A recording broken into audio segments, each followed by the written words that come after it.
All right, what is up, everyone? Welcome to another edition of the Danny Show. I'm your host, Daniel Cody. This is where I give commentary and reviews on all things wrestling. Before I get started with my broadcast, I want to thank everyone for the amazing amount of views that you gave me on my top 10 favorite Roman Reigns heel version matches. That got over 300, ladies and gentlemen. 300. Thank you guys so much. I really appreciate that. Don't take that lightly. Also, C Nation Dog, hope you had a great time because tonight, with everything that's going on around us right now, people need to have a good time. And I really hope you had a good time tonight live at the event in Little Rock. Are you from Little Rock? I don't know. Just ask. Also, breaking news. I know I'm supposed to talk about SmackDown, but breaking news, ladies and gentlemen. I just saw the Young Bucks have a confrontation with the Hardys, with the wild card being the returning Gangrel. The same Gangrel that Edge emulated earlier this year and late last year before doing Judgment Day. But either way, Gangrel was back. Oh, and I don't appreciate the Young Bucks mocking the Hardys and Lita like that. That was just cold. Just cold. Y'all already mocked Shawn Michaels. Don't. But now let's get to SmackDown. We opened up the show with the Usos coming on and celebrating the fact that they were the WWE Undisputed Tag Team Champions.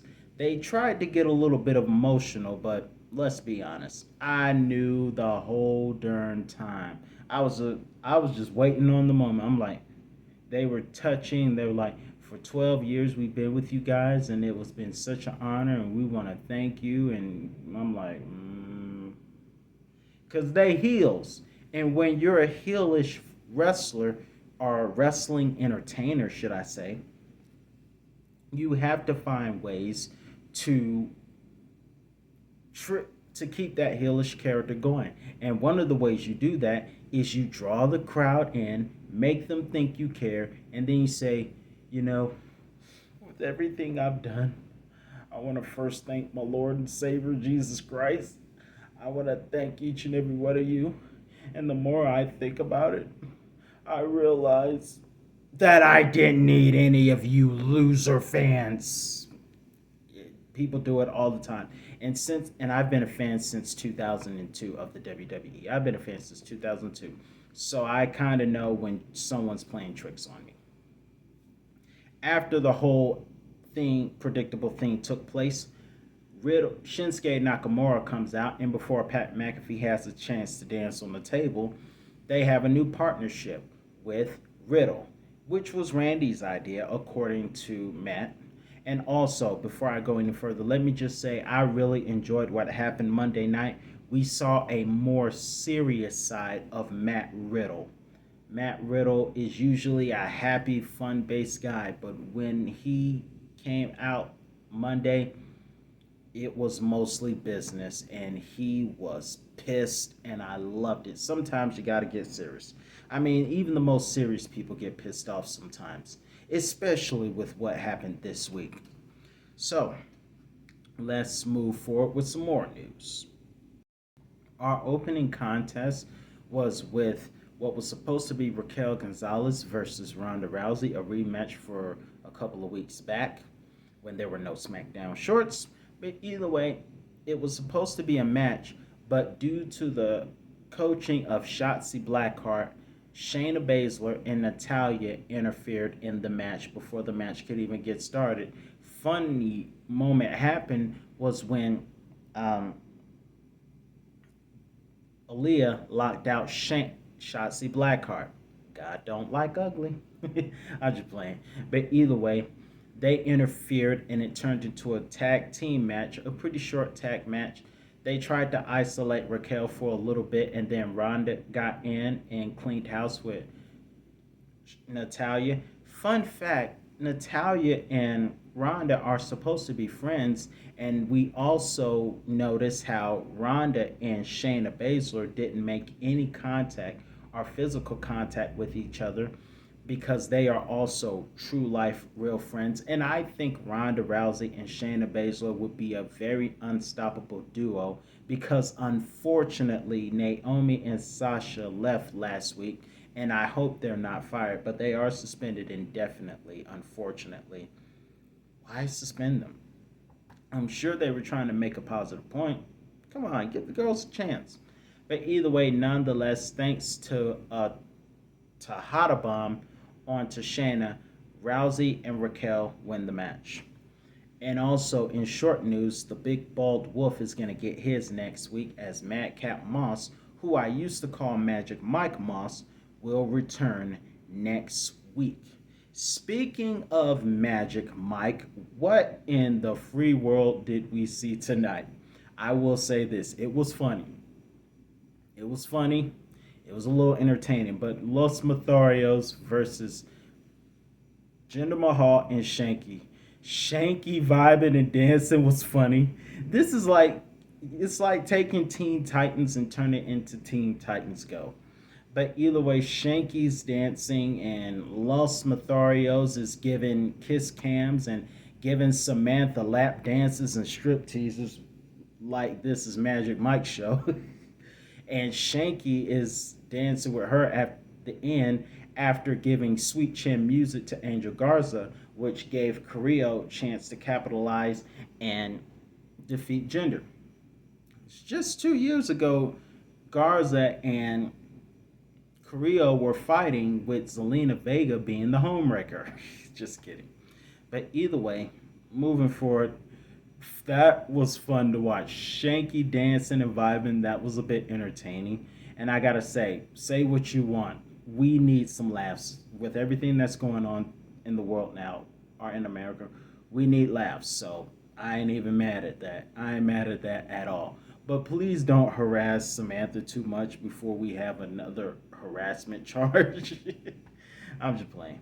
But either way, that was funny. And for those of you who didn't see it last week, I had a moment where I screamed because LA Knight is now Max Dupree. I don't really give a crap how you pronounce it. It's ridiculous. Why is it that when WWE takes stars off the main roster, they got to change their names? Butch, who we saw later on, was Pete Dunne, and on this channel, we call him Pete Dunne. And of course, Walter, who is now a ridiculous name that I don't know if I even want to say, but Walter to me is Walter. And as for me and this channel, we shall call him Walter for the rest of our and he is Walter for the rest of our days. Just kidding. Either way, speaking of before I go to Walter, the Max Dupree thing, I'm not really feeling that right now. Maybe I'll feel it later, but right now I ain't feeling it. I miss LA Knight. I'm telling you now. But moving forward, we have Kevin Owens made a special appearance on Smackdown tonight as a Raw star to offer a guest to be on the show from the Bloodline. Who was that guy? A self-professed Bloodline member, Sami Zayn. We kind of saw this coming, but either way, Sami Zayn comes on, they hug it out.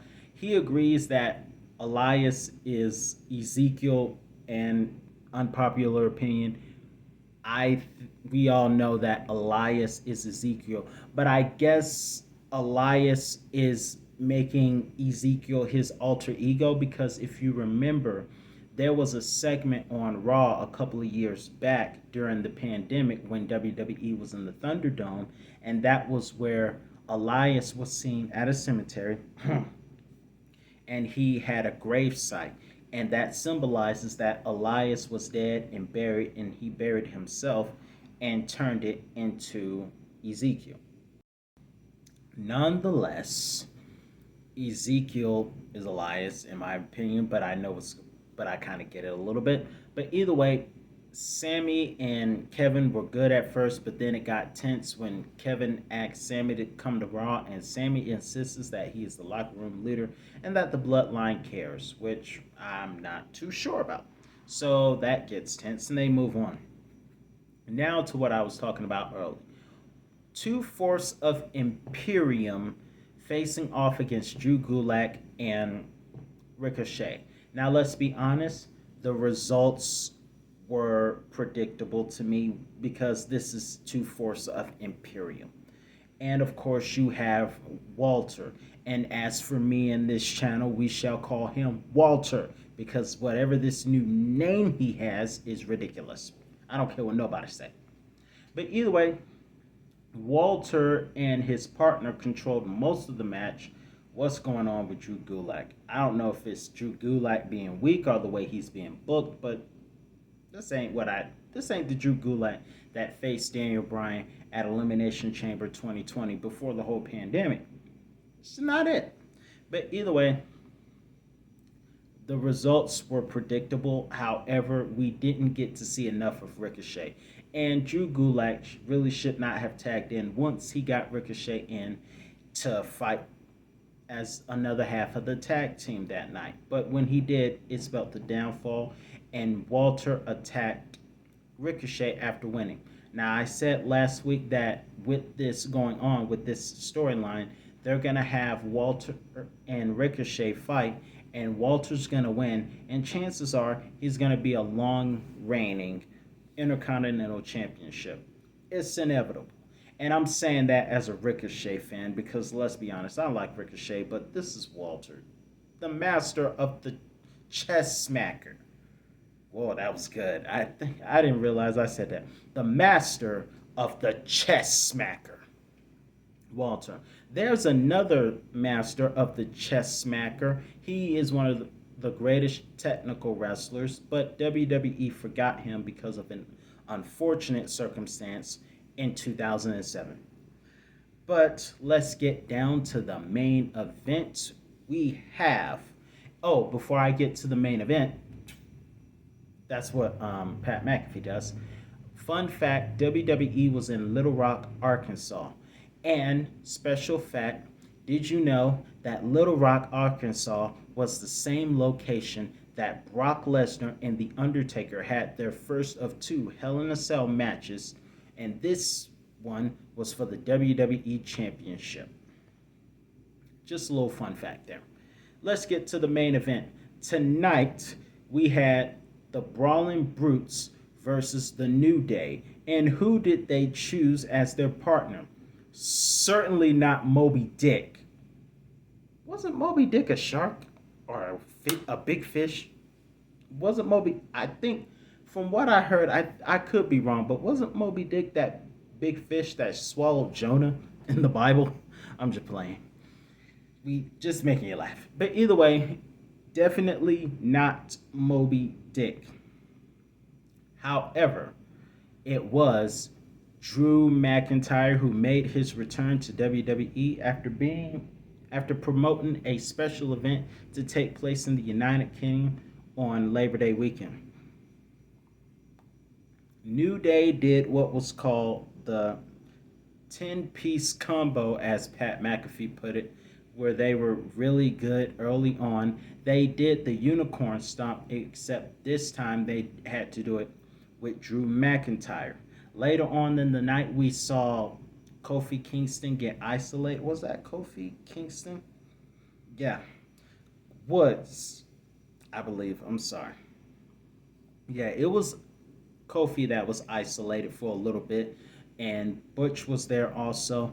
However, Drew McIntyre tagged in, cleaned house, and it wasn't long before we saw the Claymore kick, and then unexpectedly Drew tagged in Xavier Woods to go for the elbow for the victory.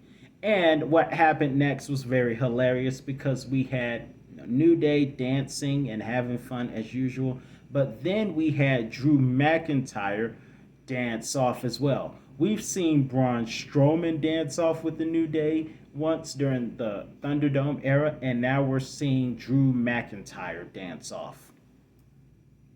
So that was awesome. That was very fun. At least we got to see Drew get loosen up a little bit. We never got to see The Undertaker, who's one of my all-time favorites. For those of you who are new to the channel, thank you for joining. Undertaker's one of my all-time favorites, and we never got to see the Taker Rooney to this day. And he brought this up at the Hall of Fame speech.